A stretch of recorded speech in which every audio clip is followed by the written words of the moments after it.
So it's actually my great joy at this moment to introduce Barbara, who's become a friend all week long. And Barbara died in 1975 and miraculously has reappeared. And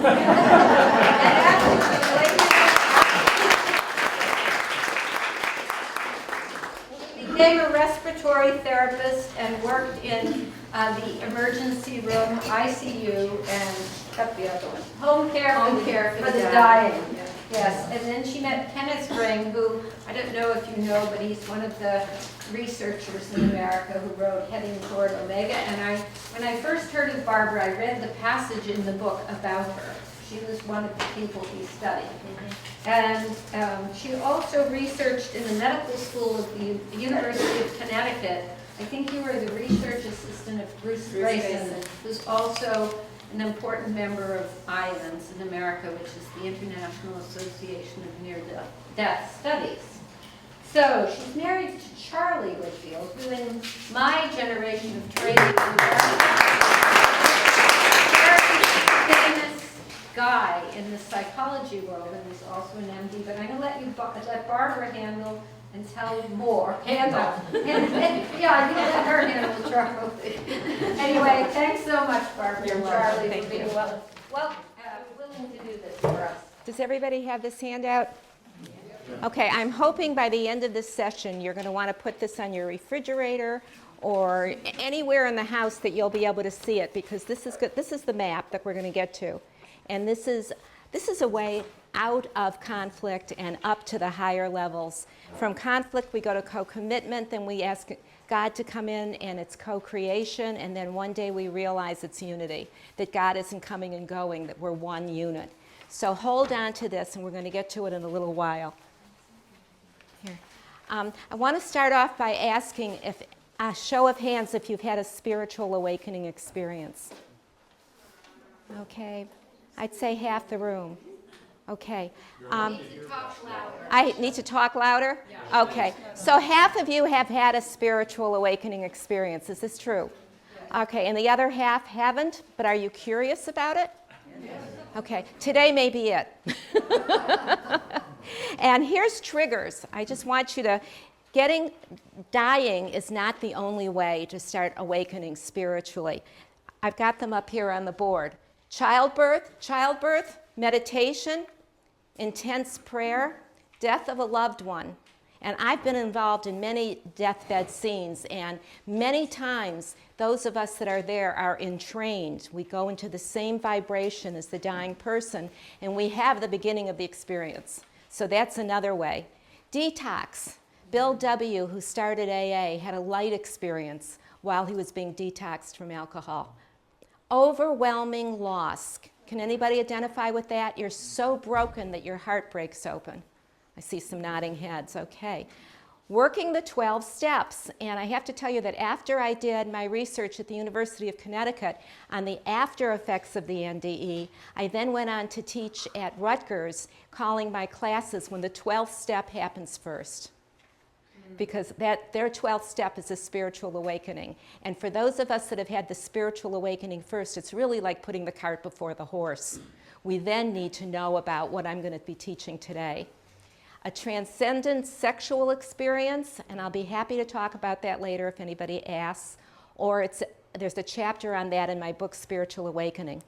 Spontaneously, no dramatic experience. It's just one day, you're open and you know it. Reading spiritual literature, I found that with the Course in Miracles. Does anybody know about A Course in Miracles here? Yeah. Well, the Course has just been a wonderful tool for me. And Charlie and I are going to show you today a tool very much like the Course that helps get rid of or tame down the ego. A big dream. I had a woman call me at the university who was 97.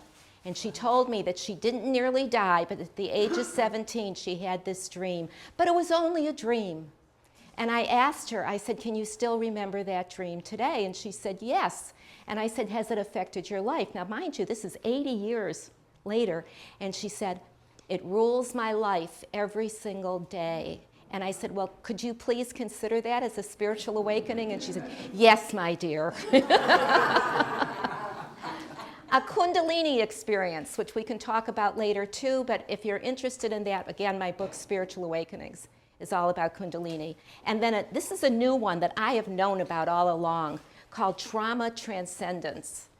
We're having a trauma that is so bad. I mean, I've heard this from women who report a rape to me. And as they're being raped, they lift out of their body. They're not interested in what's going on, but they move towards a tunnel. And they go through a lot of the stages of an NDE. So a trauma transcendence interface. And then the new one that I just threw up there at the bottom is psychedelics. Some people have told me that they have had a psychedelic experience that opened them up spiritually. And at the end of this talk, I am going to be talking about my new book called The Secrets of Medicinal Marijuana. I wanted to call it The Spiritual Secrets, but we were told that that would cut off a lot of the audience. So we're calling it The Secrets of Medicinal Marijuana, a guide for patients and those who care for them. But just like the heavier psychedelics, I'm describing in this book, and I'll describe a little bit today, how marijuana, if we treat it as a sacred substance, can also help us travel this road that I'm about to show you. Okay, so. Now, changes following NDEs. More than half of you have said you've had some kind of spiritual awakening. And for the rest of you who want to have a spiritual awakening, this is what happens to us when we're starting to awaken spiritually. First of all, we have no fear of death. Second of all, we have a very strong belief in the afterlife. We feel special because we met God, and that's a pretty special thing. And we have a new sense of purpose or mission, but we don't know what it is yet for most of us. We're just waiting to find out what our mission is. And we have a heightened self-esteem. And I can tell you for myself that I had been abused a lot as a child. And when I saw my life again, all 32 years of it, I wasn't just seeing it as myself, who was an atheist until that moment. I was seeing it through God's eyes, and I was feeling it through God's heart. God was holding me. So your self-esteem has got to grow after having an experience of God holding you during a life review. It seemed to take 32 years, and at the same time, I was only out 20 minutes. But I could hear myself saying through the whole thing, no wonder, no wonder. And what I took that to mean is no wonder you are the way you are. Look at the way you were treated as a child. You know, it just all made sense all of a sudden, and it stopped being my fault.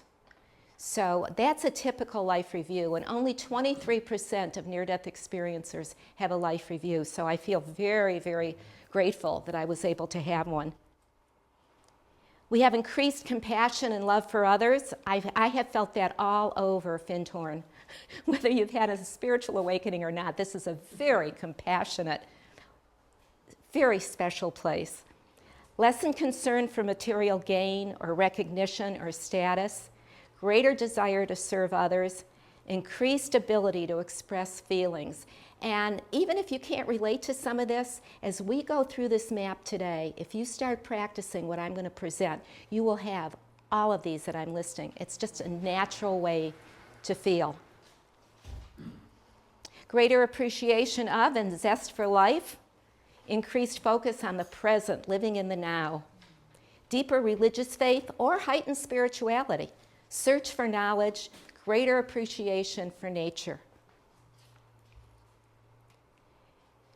Heightened sensations, physiological alterations, unusual movements and sensations. We're getting into the Kundalini model here, where this energy that's coursing through us as we wake up spiritually is giving us these kind of weird symptoms. If we went to a regular doctor, we might be given antipsychotics or antidepressants.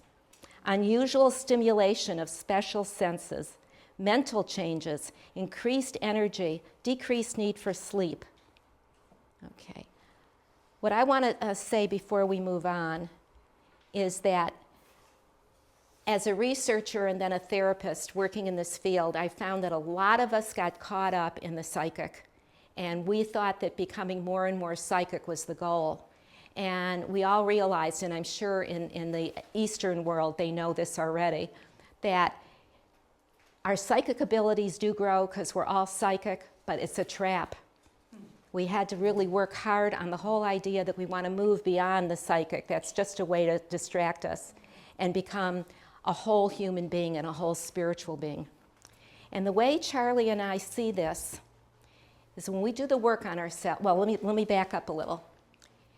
As kids, if we were abused or traumatized in any way, and I'm going to show you a slide with the different traumas that you can try to relate to if it's happened to you, what happens is we develop a false self, an ego, whatever you want to call it, to run our life, because the real us, or what Charlie calls the child within, or what I call the soul, goes into hiding. It doesn't trust enough to be out there, and the false self takes over. Now, once we do the kind of work that I'm proposing today, we can stay in our soul, or our child within, and we get connected to our higher self. That's the bonus. Christ consciousness, guardian angel, whatever you want to call it. The true self is connected to the higher self, and the higher self is connected to God, Goddess, all that is. And we call those three the sacred person.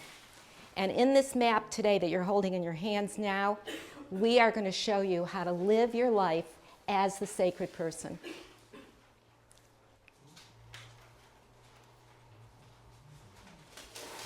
Now, I just love this slide. To me, this is what happens when we start our spiritual journey. This is the true self, and up until now, that's been closed, and the ego space has been out there running our life. But in a spiritual awakening, it opens, and the true self comes out, and all of a sudden, our reality is so much bigger. There's a shift in perception where it's not just that narrow life anymore. It's all the possibilities. It's realms of possibilities. So this part that's opened up can be our wounding. It doesn't have to be in childhood. It could be in adult life. But, you know, life is about getting wounded. And that wounding takes over and becomes our ego. So it's opening up, and the top two levels of the chart you got in your hand is living right from that center self, from who we truly are. Now, talking about humility, what we're going to be talking about today, humility is not being a doorstep or a rug to wipe your feet on. That's not humility or being humble. It's the openness and willingness to learn more about self, others, and the God of our understanding. And in contrast, the exact opposite of that would be somebody who is self-righteous. When you're self-righteous, you have no opening to learn more. You're just quoting from others. And with this, with the power of humility, we're wide open to learn more about ourselves, others, and God. And let me tell you, sometimes I don't like learning more about myself. But the attitude of everybody we've worked with on this, who continue to work with it, is bring it on. You know, whatever the lesson is, I want to get through it, and I want to have more of me. So this map I'm going to show you is integration of the psychological, liberation of your emotional. In other words, we don't have to hook into the dramas anymore. We're liberated from always jumping in and letting the emotions come up.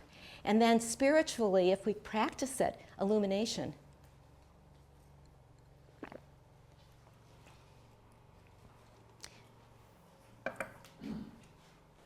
My spiritual teachers in order of importance, people who annoy the living shit out of me, and all other spiritual beings.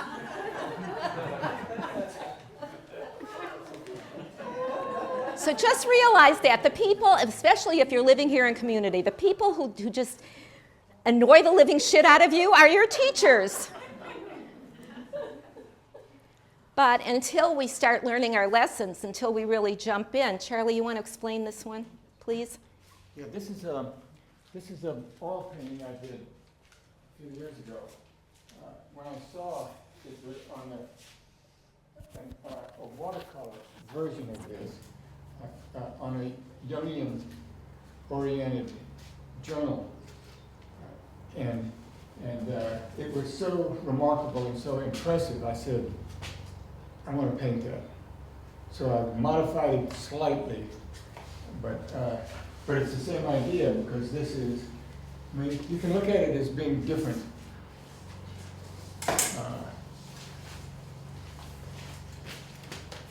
Kinds of drama.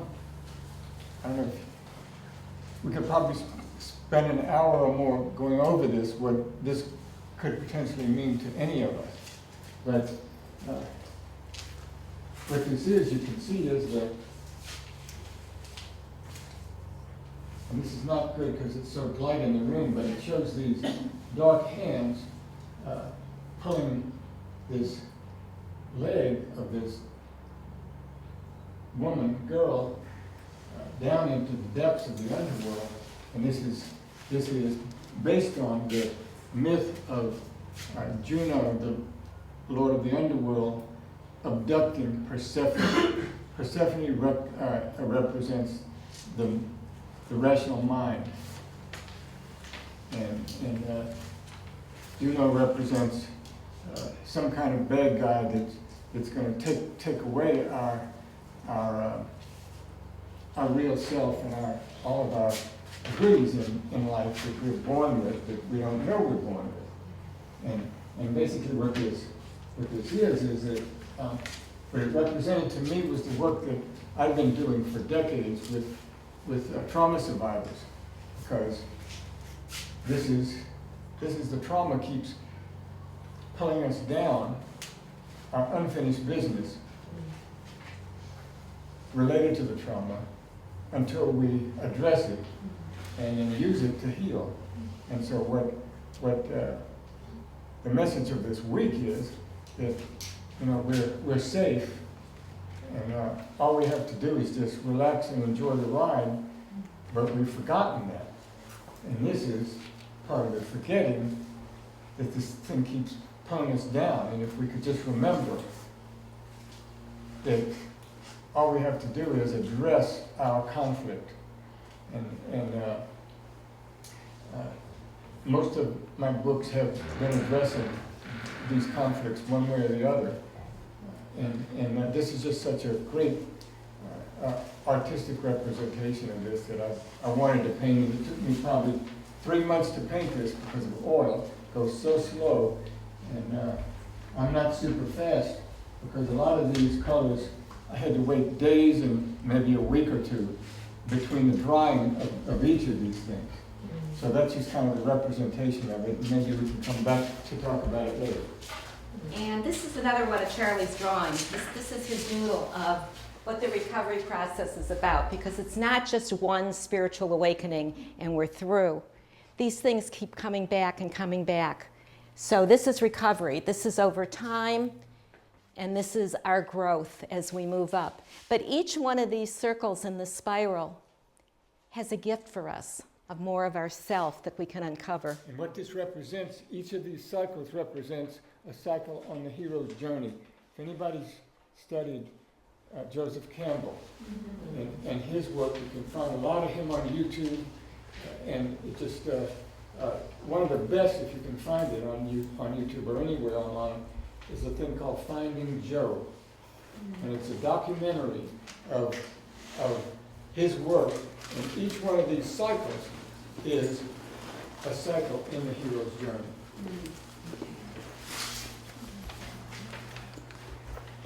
Okay, so now we're going to move on for just a brief time before we get into the map with what we got involved in called the ACE study. And ACE stands for Adverse Childhood Experiences. And this is at the CDC, the Centers for Disease Control in Atlanta, Georgia. Charlie has been doing this work for years, but then when we moved to Atlanta, unbeknownst to us, this was going on at the CDC, and they invited him to come in and help with it. And he's been published with many papers with the crew from the CDC. Now, count on your fingers as I list each one of the different ACEs, abuse, emotional, and that can include humiliation or recurrent threats. Physical. What she means by count with your fingers is count, just shoot out a finger. With any of these you can identify with having experienced yourself. Okay. Recurrent threats or humiliation, we call that emotional abuse. Physical, beatings, hitting. Unpredictable, you never know when you're going to get swung at. Contact sexual abuse. Household dysfunction. Mother treated violently. household member was an alcoholic or a drug addict? Oh, you can't see? Sorry. Okay, where am I? Okay. Household member was imprisoned. Household member was chronically depressed, suicidal, mentally ill, or in a psychiatric hospital. Not raised by both biological parents. And then the two underneath, neglect. You know, we very often don't talk about neglect, but if your physical being was neglected, that's definitely an ACE. And then emotional neglect, you know, like you can't express emotion, you have to keep it in. So as you can see, I have 7. Can I see a show of hands if you have 1? 1. Okay. 2, 3, 4. Anybody more than 4? Wow. 4 and everybody else whose hand is up. Keep it up. Let's see how many we've got here. 1, 2, 3, 4, 5, 6, 7, 8, 9, 10, 11, 12. Okay, the cutoff on the ACE study for looking at this deeper was 4 or more. So if you've had 4 or more, if you've had less, you still may have some of this. But I'm going to show you what they came up with. And by the way, these were taken from 35,000 office visits to 1 physical clinic. And anybody that had 4 or more, their medical diseases. Can you see this? I'll just let you go through it. I see heart disease, cancer, lung disease, skeletal fractures. We who have had 4 or more have a lot of this. Then we have risk factors for common diseases and poor health. We smoke more, we abuse alcohol, promiscuity, or some women become nuns, so they go the opposite way. Obesity, illicit drug use, injected drug use, increased exposure to toxic psychiatric drugs. You can thank the drug industry and psychiatrists for that. Multiple somatic symptoms, highly perceived risk of AIDS. And I would add to this, I don't see it on here yet, PTSD, fibromyalgia, and what is the chronic? Chronic fatigue. We are so much more apt to get those. Poor mental health, depressive disorders, anxiety, hallucinations. Let me just stop here and tell you that when we have new patients that are coming in and they're pouring this all out to us, the first thing we tell them is, this is a normal reaction to what happened to you as a child. That wasn't a normal childhood. So everything you're feeling now is a reaction to it. So it's normal. Sexual and reproductive health, very early intercourse, sexual dissatisfaction, teen pregnancy, teen paternity, fetal death, and others. General health and social problems, high perceived stress all the time, difficulty with job performance, relationship problems, and marrying an alcoholic, especially if you came from an alcoholic family. Can anybody relate to this list? Let's see a show of hands. Yeah. So here's 10 recovery principles, and I'm going to go through this very fast. And also I want to tell you that I've given this whole presentation to Randy. So if you want all these slides, you can get them from him, okay? Or this book, The Power of Humility, which took us 5 years to write because we didn't understand how to use this map either. So to go through it quickly, we're going to discover our soul or our child within. We're going to identify with our needs. We're going to grieve our pain. See, for those of us that had 4 or more ACEs, or even 3 ACEs, whatever, whenever we got hurt as a child, we normally were not allowed to express it. We had to hold it in.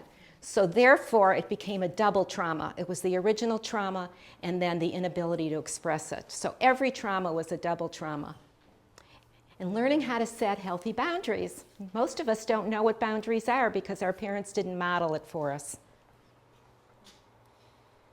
So Charlie's, one of his newer books is called The Wisdom to Know the Difference. And it's the 15 core issues. It describes each one and how to move through them. And they would be, well, here's the list up here. Needing to be in control. How many can relate to that? Difficulty trusting. Difficulty being real, how to handle feelings, low self-esteem, dependence versus independence, or interdependence is a good one, where you can actually be in a relationship, and we're going to get to the map in a minute, where you can actually be in a relationship and you don't have to lose yourself. You're still two separate human beings, but you overlap when you want to. Fear of abandonment, all or none thinking and behaving. Neglecting your own needs. Grieving your ungrieved hurts, losses, and traumas. Difficulty resolving conflict. That's the first level, and that's why I'm going over this with you, so we can move on up. And difficulty giving and receiving love. You left out Which one? one of our favorites, which is high tolerance for inappropriate behavior. That's worldwide. That has spread worldwide over the last few decades. Just observe and see what you can see, how we're tolerating people's inappropriate behavior and not setting boundaries with them. And then over-responsibility for others, or taking responsibility for them, do their job for them, instead of letting them do their own job.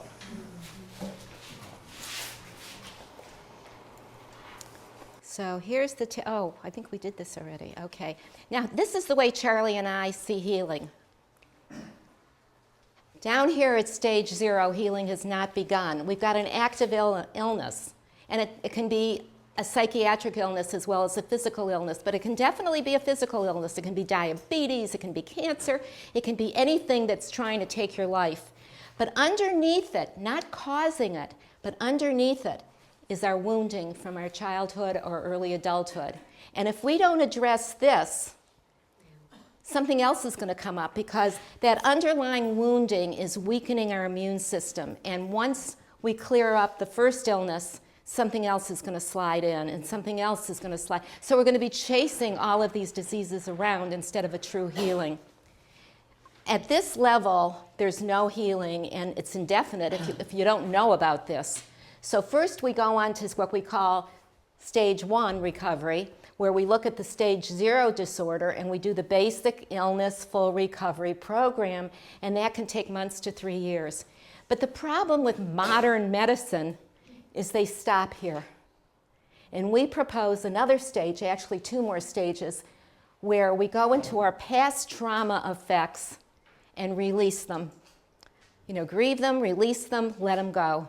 And we do individual and group therapy, and I can tell you that group therapy is just a wonderful way to do it. With group therapy, we just sit back and keep the group safe, and people are helping people heal. And it's so spiritual that at a certain point, when everybody's gotten a few years in, we move up to the human spiritual, and we've even done groups on stage 3 recovery, because in stage 3 recovery, we're not hurting so much anymore, but what we're doing is making meaning. And for me, that meant, yeah, my mother abused me all through my childhood, but if she hadn't have done that, I wouldn't be doing the work I'm doing today. I wouldn't be writing the books I'm writing. I wouldn't have met Charlie. Now I can thank her, and I'm sure someday I will. I'm trying to thank her, but she's been gone a long time. So anyway, those are the stages of recovery. Now, I wrote a book about a dear friend of mine that we were like best friends for 3 years, and it was a very spiritual relationship. And she got pregnant, had a tubular pregnancy, and died. So I wrote her story because I watched her in these 3 years. She was in therapy, and then we were giving her a lot of influence. Like parents, she always said we were the mom and dad, the good mom and dad that she had never had. So the name of the book is From Victim to Survivor and Thriver, Carol's story. And on the left here are all the ways we are when we still have a victim mentality. But then as we do our healing work, we become a survivor. And then if we stick with our healing work, we become a thriver. So just to pick a couple, here, place his own needs last. That's when you're a victim. Learning healthy needs, you're a survivor.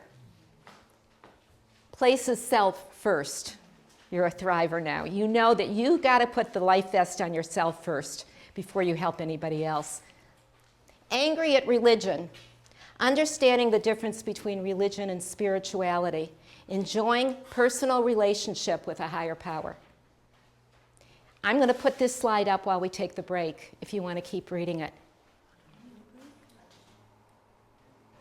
Okay, this is just one short snippet from Carol's story, and it's really about dissociation.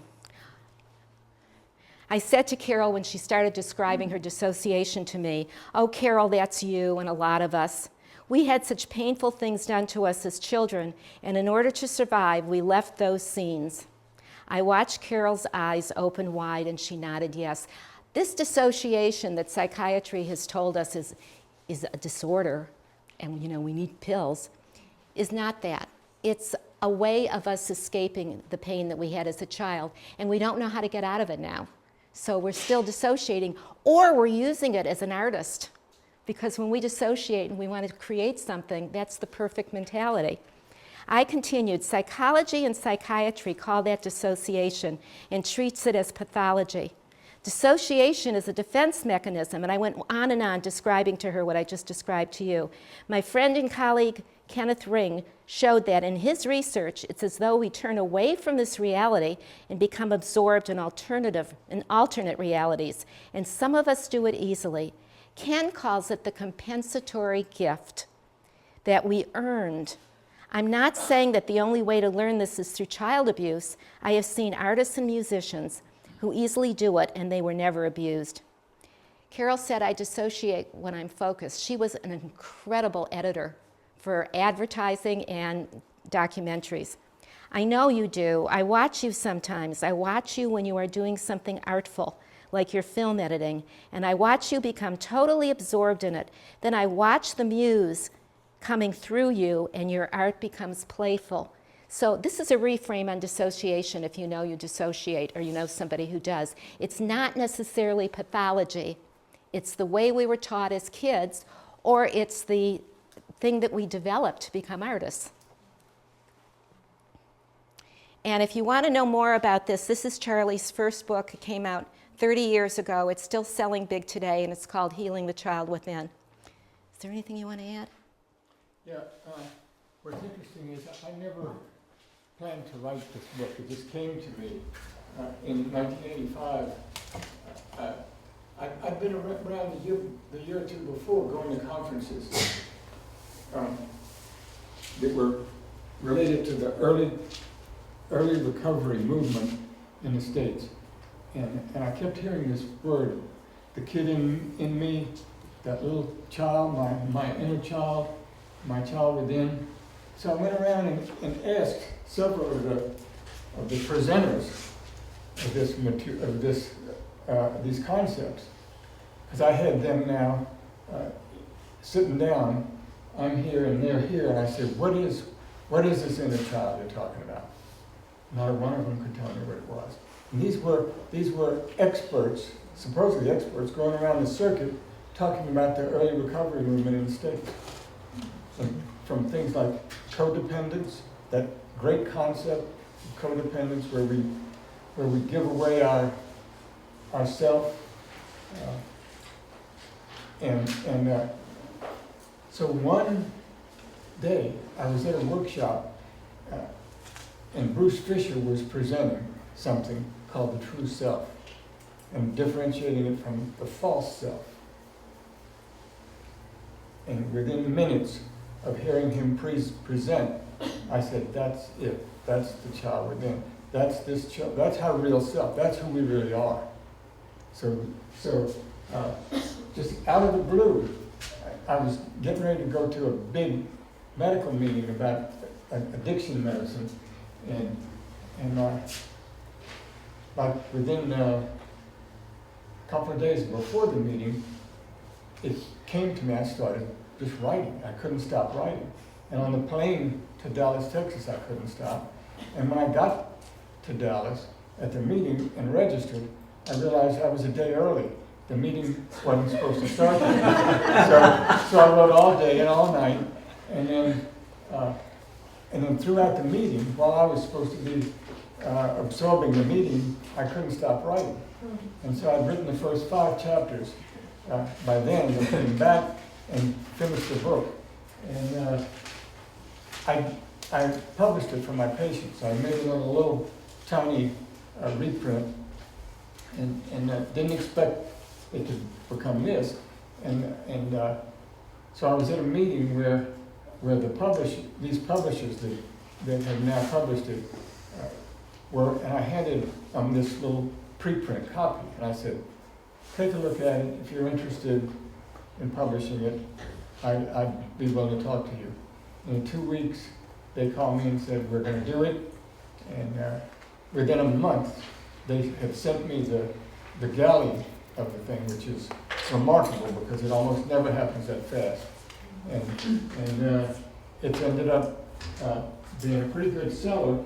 And what's interesting here is that this version of it is the second edition, where I've gone through it and edited it, and somebody has come in and written a kind of a forward for it, and so it's much more refined. But basically, it's what I had learned up until then, and it's psychodynamic and psychospiritual. It's Trauma Recovery 101. Trauma Recovery 102 is my 2 books called Not Crazy, You May Not Be Mentally Ill, and Wisdom to Know the Difference, which Barbara already showed a picture of. Okay. So we've been talking about that lower triangle, and how this map came to us was we have dear friends that were running a spiritual community in the foothills or the mountains northeast of San Francisco, and it was pretty much like Findhorn, only they had yurts. There were yurts planted all over, and it was in a very natural setting. And they came to us with this map, and we didn't know anything about it, and they said, well, we got the triangles, we know what that is, but we don't know how to explain it. So this first, how they got the idea for it to be a triangle is called the Karpman triangle, and he's a psychologist, and he followed the police on these domestic violence calls, and the police would come rushing in to save whichever victim and stop the persecutor, as they were the rescuer, and within a matter of minutes the police became the victim. The victim and the persecutor would turn on the police.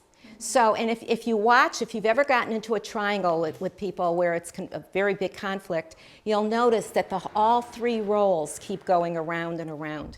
You never stay one role. They're going to turn on you, you're going to turn on them.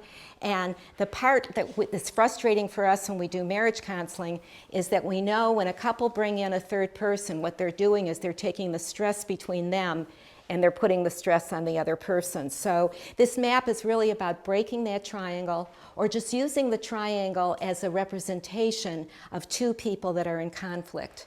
So in this kind of thing, there's either or thinking. Either I'm right or you're right, but we can't both be right. And that's the false self or the ego. And when Charlie and I got married 21 years ago, we both brought with us all the wounding we had from our first marriages. And it was really easy to do group therapy for somebody else or individual, but to do it ourselves was really stressful because we were just 2 wounded people that had been married before and had a lot of wounding that we weren't taking care of. Anyway, when they brought us this map and we started working on it, what happened was we had to start working on ourselves. And this map was such a gift. It took us 5 years to write this book. It usually takes us a year. 5 years to pound this out.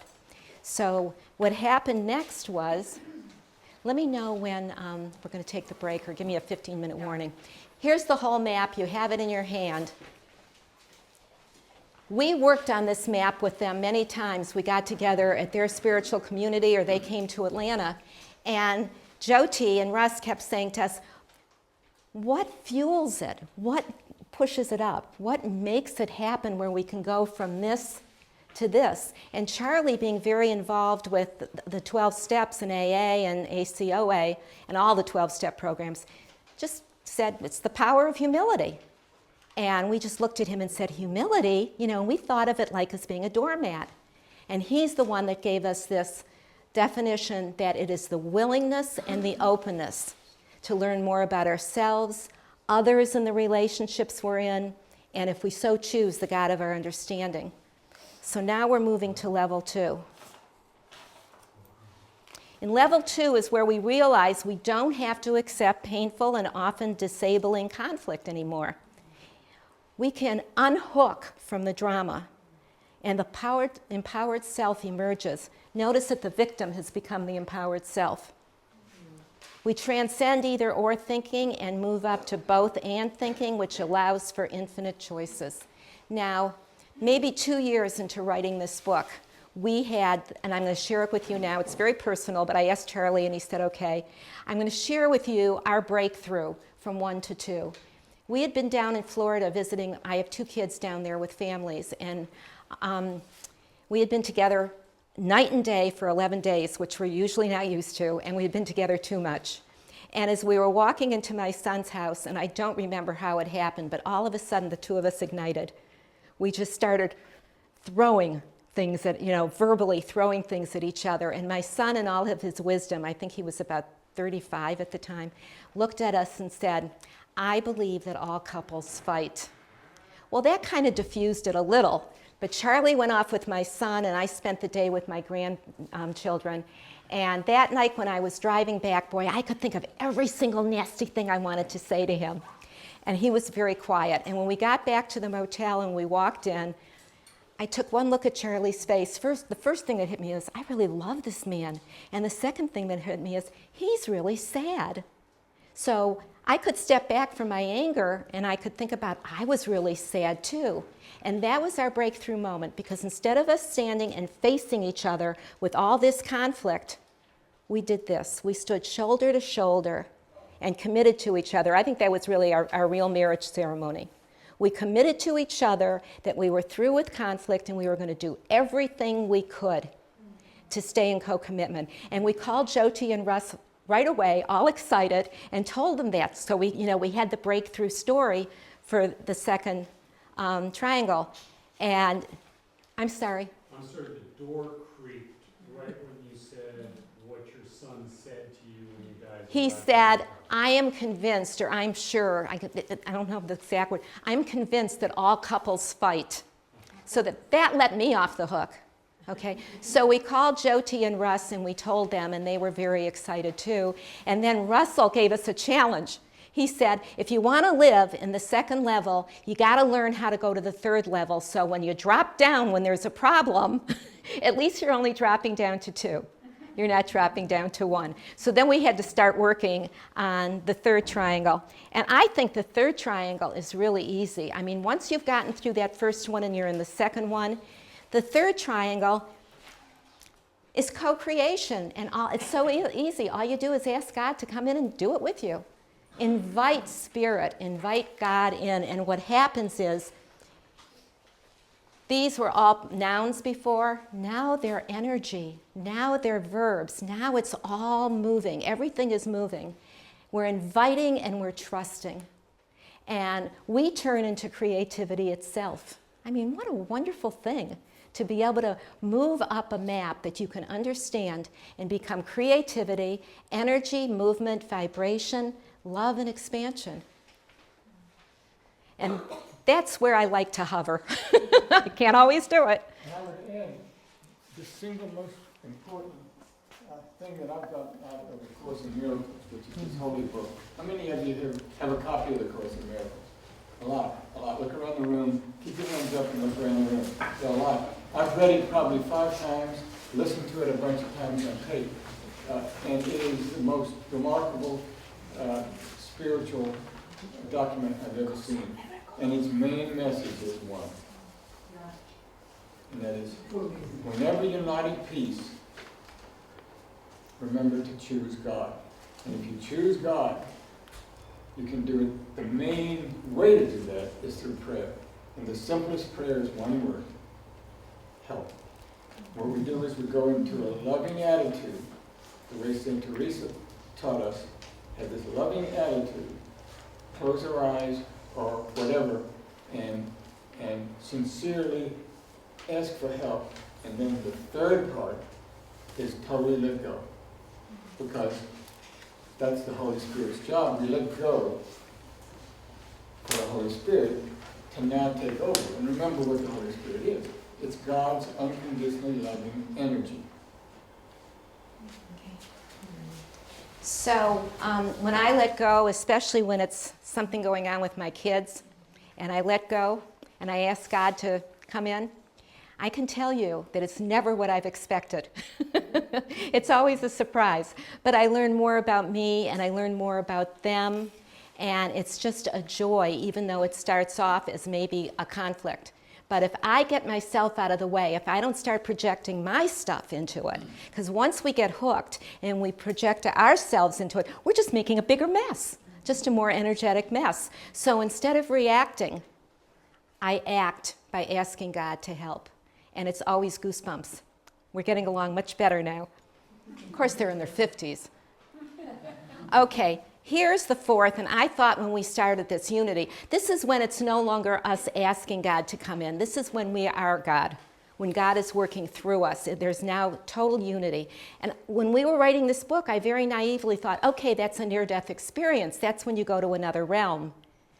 But that's not true. It's in this realm too. I was very happy to hear it's in this realm too. The first time Charlie and I taught this map was to a group of therapists. And they started telling us that in some of their sessions, this happens. The Creator is there, they have no doubt. And there's vibratory bliss and there's divine consciousness. So I started praying before, I always pray before individual, but I started praying before group. And the group members started talking about, boy, there's something in here that you can almost feel.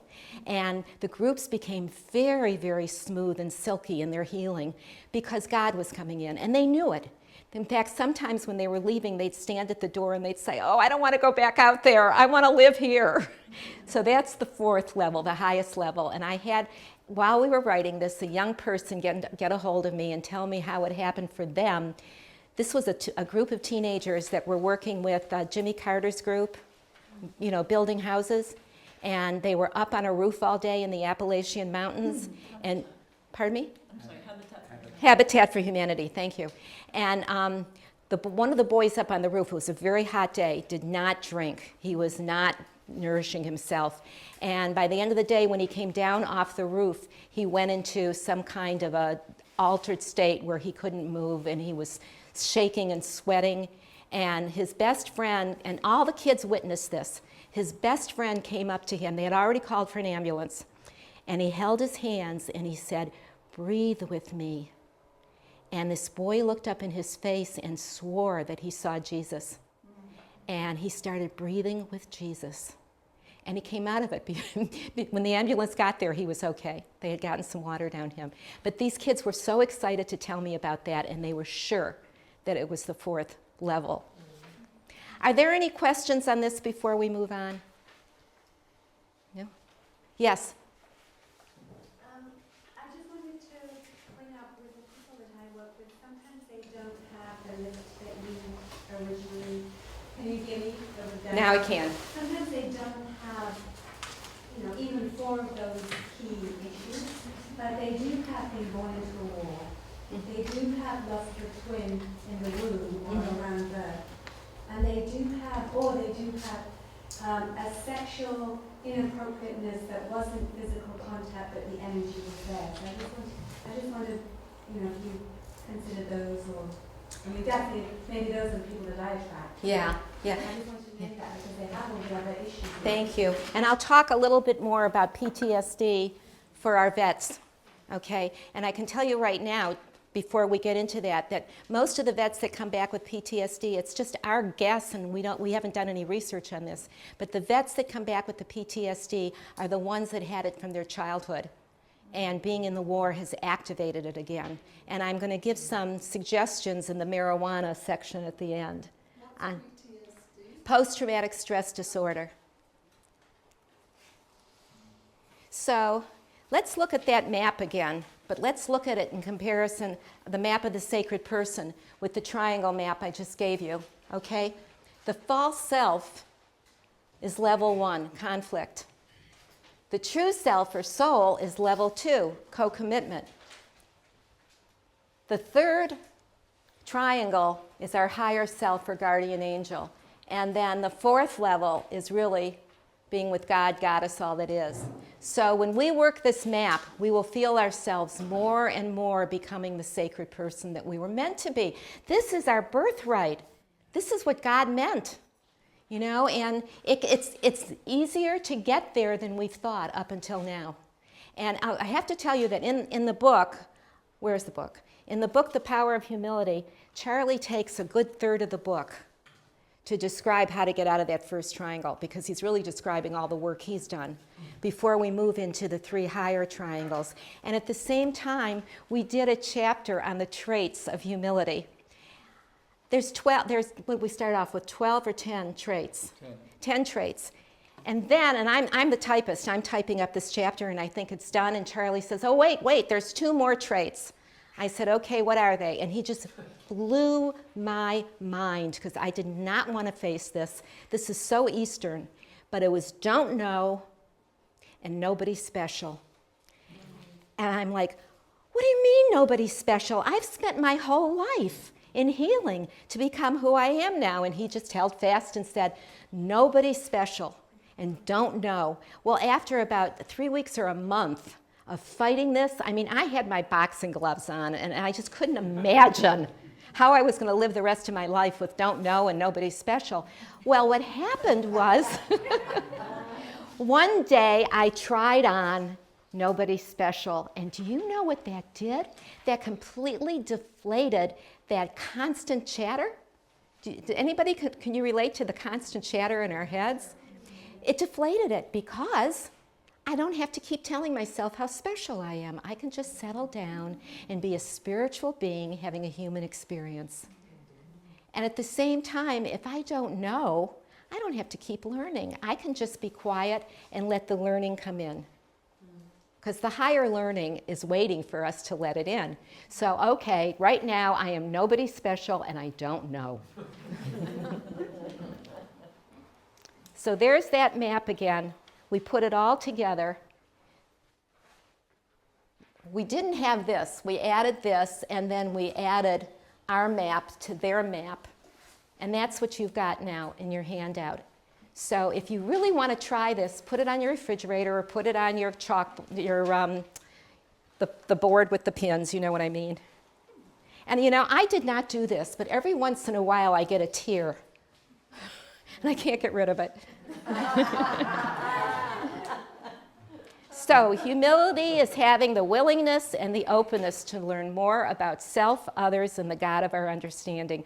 I just can't keep saying that enough, because we should be proud of our humility. Our humility is what makes us human and what makes us spiritual. So here's a couple of here's 4 of the books. Victim to Survivor and Thriver. If you have had sexual abuse in your life, this is a book to read Carol's story, because Carol went from those 3 columns that I had I watched her go from being a victim to a survivor to a thriver. The natural soul is the way we live our life now. This is very personal. It's about Charlie and me, and even how we face our own grieving and how we help people grieve that are dying. And then spiritual awakenings is everything you need to know about this energy, if it's coming up or somehow taking your attention, and finding out all the after effects of awakening spiritually. And Charlie has Not Crazy, You May Not Be Mentally Ill. If you've taken any of this to a psychiatrist or a neurologist, you will be given antipsychotic drugs or antidepressant drugs, and we call those a chemical lobotomy. You don't want to have those drugs. One of the most common kinds of drugs are sedatives. These benzodiazepines, alprazolam, I don't know what you call it here in the UK, but it's Xanax is the trade name. They all have trade names or brand names, and then generic names. Do you know how they get these names? They make them up. It's a marketing department for every works on it. They're naming every drug. It usually has nothing to do with the chemical structure of the drug. It's a hook that they try to grab you. Do you have the word Ambien here for the sleep drug, Ambien. Ambien. Well, if you can think of that, AM, PM, good morning. So if you have a good morning, that means you've slept well. And that's what they named it. They named this sleep drug Ambien, except it has a problem. There are all kinds of problems. People get knocked out totally. They can't dream with it. And remember, dreaming is a great cleansing mechanism that's built into every one of us. And what's great about it is all you got to know, if you wake up and you wonder whether you've been sleeping any good, just if you've been dreaming, you've been sleeping. So that drug knocks people completely out, can't dream, from, let's just say, 11 until about 3 a.m. And then you wake up wide awake, can't go back to sleep. So they've had to make an extended version of that drug. And then people sleepwalk during it, have gotten into all kinds of trouble. Some people have taken it and then tried to drive a car and crashed into people. So you know how they handle this in court? They make a settlement. And the settlement is that the drug company pays the victim of their drug to go away. And not tell anybody. Which means you can't tell anybody. You can't tell a journalist. You can't tell anybody but your own lawyer that's already involved in this case, and the lawyer can't talk about it.